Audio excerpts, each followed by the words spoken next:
Hello students, we are going to start exercise 4.4. Read the statement carefully. Give the geometrical representation of y equal to 3 as an equation in one variable in two variable. तो चलिए first part करने वाले हैं। सबसे पहले ध्यान से देखिएगा ये ऐसे क्वेश्चंस में हमने करना क्या है। सबसे पहले क्या है कि जब वन वेरिएबल की बात हो ना, वन वेरिएबल जैसे हमारे पास इक्वेशन यहाँ पे है y is equal to 3। One variable मतलब एक ही वेरिएबल होना चाहिए। एक वेरिएबल मतलब एक तो है हमारे पास y है, तो y इज इक्वल टू 3 को ज्योमेट्रिकली रिप्रेजेंट करने का मतलब, वन वेरिएबल का मतलब कि नंबर लाइन के ऊपर इस पॉइंट को शो करो। बड़े ध्यान से समझो, वन वेरिएबल मतलब एक ही वेरिएबल है, सिंगल डायमेंशन है, मतलब नंबर लाइन की बात हो रही है। तो y इज इक्वल टू 3 जब हमने रिप्रेजेंट करना है तो इसका मतलब वन वेरिएबल का मतलब नंबर लाइन पे ड्रॉ करना है, बस दैट्स इट। ये देखिए जैसे 0 1 2 3, मान लो यहाँ पे 4 और ये -1 -2 -3, ये नंबर लाइन है हमारी, लेट्स सपोज, ठीक है। तो ये जो पॉइंट है ना 3, ये दिस पॉइंट, ये पॉइंट हमारा क्या रिप्रेजेंट करेगा, y इज इक्वल टू 3। तो ये मतलब समझ आया होगा कि वन वेरिएबल का मतलब है नंबर लाइन के ऊपर पॉइंट को शो कर दो, दैट्स इट, ठीक है। अब बात करते हैं टू वेरिएबल की।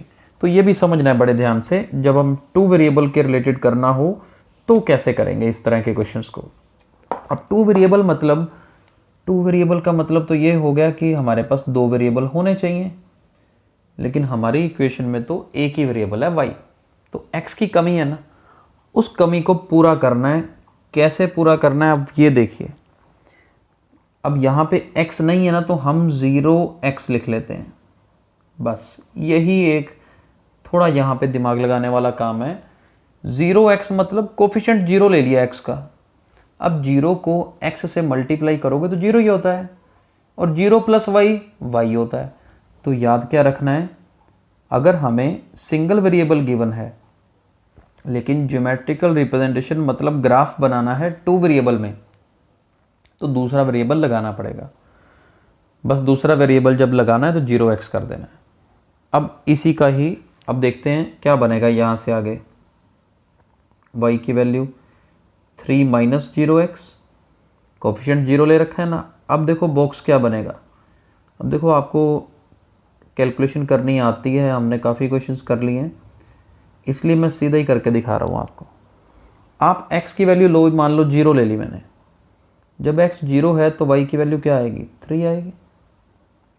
आप चाहे x की वैल्यू 2 ले लो तो भी y की वैल्यू क्या आने वाली है, 3 आने वाली है। चाहे आप x की वैल्यू 4 ले लो तो भी y की वैल्यू 3 आएगी। कैलकुलेशन करके देख लो, क्योंकि 0 से जिसको भी मल्टीप्लाई करोगे वो तो ख़त्म ही हो जाएगा। तो y की वैल्यू हमेशा क्या आ रही है, सेम आ रही है। पता लगा इस पॉइंट का। बस इसी टेबल का ही ग्राफ बनाना है। चलिए यहीं पे बना देते हैं ग्राफ, ध्यान से देखिएगा। ये y एक्सिस और इधर हम x एक्सिस ले लेते हैं। तो देखिएगा कैसे इस क्वेश्चन को कर रहे हैं। पॉइंट्स ले लेते हैं 0 1 2 3 4 5, इधर -1 -2 -3, ऊपर 1 2 3, पॉजिटिव y एक्सिस, नीचे -1 -2 -3, लाइक इस तरह से हमने पॉइंट्स ले लिए। अब देखो जब x की वैल्यू 0 है, y 3 है, ये x 0 तो y 3, तो ये पॉइंट आ गया। x 2 तो भी y 3, यानी कि ये x 2 तो भी y 3, चाहे x 4 हो तो भी y 3। 3 पॉइंट्स लिए हमने, अब तीनों को ज्वाइन कर दो, राइट। तो बस ये हमारा ग्राफ बन गया। हमें ज्योमेट्रिकल रिप्रेजेंटेशन कहा था, ये ज्योमेट्रिकल रिप्रेजेंटेशन हो गई टू वेरिएबल में। खास बात क्या है, खास बात ये है, हमें y की वैल्यू जब दे रखी है ना, टू वेरिएबल में जब बनाया, अगर सिर्फ y की वैल्यू है तो ध्यान से देखो x एक्सिस के पैरेलल लाइन आई है। ये हमने एनालिसिस की कि x एक्सिस के पैरेलल लाइन आ रही है, राइट। और y की वैल्यू 3 है तो x एक्सिस से 3 यूनिट्स ऊपर जाके पैरेलल लाइन बन रही है। थोड़ी सी एनालिसिस बस इस तरह से करनी है। और अगर ये y इक्वल टू -3 होता तो ये नीचे ऐसे लाइन बन जाती पैरेलल, राइट। तो हमें जब 2 वेरिएबल में ग्राफ बनाना है तो ध्यान क्या रखना है, 2 वेरिएबल में ग्राफ बनाते वक्त ये ध्यान रखेंगे कि दूसरा वेरिएबल लिखना पड़ेगा, और लिखते वक्त हमने क्या करना है, बस वेरिएबल के साथ कोफिशिएंट 0 लगा देना है, दैट्स इट, और कोई चेंज नहीं करना। अब इसी का ही नेक्स्ट क्वेश्चन देखिए, सेकंड क्वेश्चन। इसमें सेकंड क्वेश्चन में हमारे पास इक्वेशन चेंज है। इक्वेशन क्या दे रखी है, 2x + 9 = 0। वैसे ही क्वेश्चन है 1 वेरिएबल में, 2 वेरिएबल में, उसी तरह से करना है। अब मैं अगर 1 वेरिएबल की बात करूं तो 2x + 9 को पहले तो सॉल्व कर लेते हैं, ठीक है। 2x की वैल्यू -9 आ जाएगी, x विल बी -9/2, यानी कि -4.5, ठीक है। फर्स्ट पार्ट तो इजी है, आपको इसे नंबर लाइन पे ही ड्रॉ करना है। नंबर लाइन पे क्या होगा देख लेते हैं, ऐसे चलेगा, -4.5 कहाँ आया, ये बीच में इस जगह पे। बस नंबर लाइन पे तो पॉइंट लोकेट ही करना है। 1 वेरिएबल तो बिल्कुल आसान है। अब चलना है हमें 2 वेरिएबल में, कि 2 वेरिएबल हो तो तब इस क्वेश्चन को कैसे आपने अटेम्प्ट करना है। चलिए सेकंड पार्ट पे 2 वेरिएबल पे चलते हैं। यहां पर 2x + 9 0 है। देखो 2x किसके इक्वल आ जाएगा, -9 के।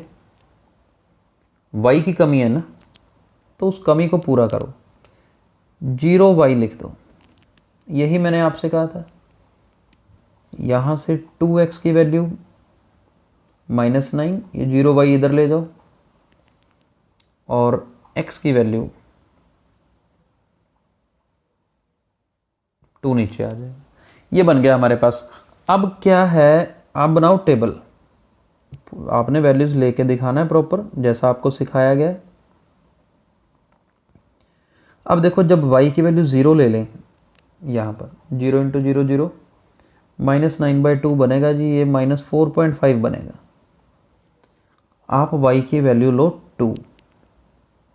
अगर आप y की वैल्यू 2 भी ले लोगे ना, तो 2 × 0 बनेगा तो 0 ही, तो ये फिर -4.5 रहना है। चाहे आप y की वैल्यू 4 ले लो, आंसर ये वही रहेगा। कंसेप्ट तो वही रहना है, कंसेप्ट तो चेंज होगा ही नहीं, राइट। अब सेम कंसेप्ट के लिए हम ट्राई करते हैं, इसका ग्राफ बना के देखते हैं कि कैसे बनेगा, ठीक है। बड़े ध्यान से देखना है।